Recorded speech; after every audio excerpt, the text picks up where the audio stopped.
If you have ever felt unhappy with your life, listen carefully to this story until the end. It may change the way you see yourself. Once, high on the branch of an old tree, a crow sat with tears in his eyes. He felt heavy with sadness. People chased him away. No one admired him, and he thought, "Why am I cursed with this life? Death would be better than living like this." Just then, a kind monk was resting under the same tree. A drop of the crow's tear fell onto his cheek. Surprised, the monk looked up and asked, "My friend, why are you crying?" The crow sighed. "No one loves me. People hate me, they throw stones, they shoo me away. I eat leftovers. I live in shame. My life is worthless." The monk's heart was touched with compassion.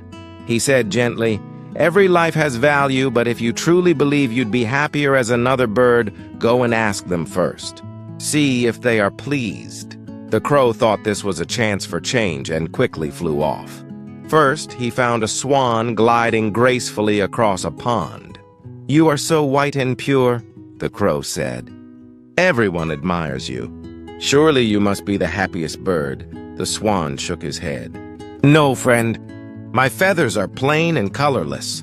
The world is full of bright colors, but I have none. I always thought, if only I were like the parrot with beautiful shades, then I would be happy." Hearing this, the crow flew to find a parrot perched on a branch. "Oh, parrot, your feathers are full of color. People must adore you. You must be the happiest bird alive." But the parrot replied sadly, "No, my friend. People love my colors, yes, but because of that, they trap me in cages. I live in fear of losing my freedom every day. I always thought the peacock must be the happiest bird of all, so dazzling, so admired." So the crow went in search of the peacock. He found one in a zoo, surrounded by hundreds of people admiring his feathers. After the crowd left, the crow asked, "Dear peacock, you are so beautiful. Everyone comes just to see you. You must be the happiest bird on earth." The peacock lowered his eyes and said, "I used to believe that too, but because of my beauty, I am trapped here in this cage. People pluck my feathers for decoration. I cannot fly free like you. Believe me, crow, I have often wished that I could be in your place, living freely, flying wherever I wish." The crow was stunned. He had spent his whole life hating who he was, yet the peacock, admired by all, wished to be him. He returned to the monk with a new light in his heart. "Wise one," he said, "I don't want to be anyone else anymore.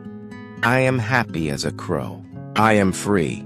The monk smiled and said softly, "Remember, happiness is not found by comparing yourself to others. There will always be someone who has more or less than you. If you keep comparing, you will never find peace. But when you accept yourself and value what you already have, you discover true happiness." And for the first time in his life, the crow spread his black wings, not with shame, but with joy. He understood the truth.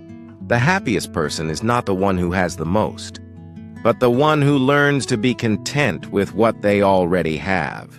Crow's journey teaches us that comparing ourselves to others only steals our peace.